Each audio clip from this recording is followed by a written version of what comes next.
Matteus 5 vers 16.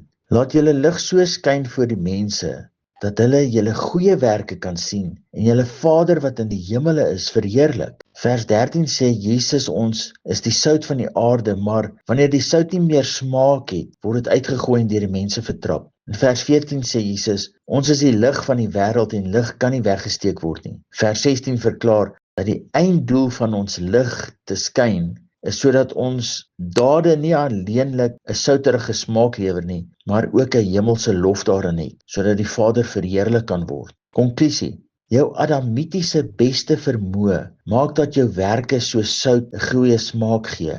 Maar wanneer die Christus lewe in jou ontwaak, transcendeer jou werke van bloot sout wees na die rede vir jou goeie werke, om die Vader te verheerlik. Doen alles soos vir die Here en nie vir mense, is die teken dat jy jou lig laat skyn voor die mense en Vader en sy liefde sigbaar laat word. Die lig in ons moet die lieflike geur van die hemele wees.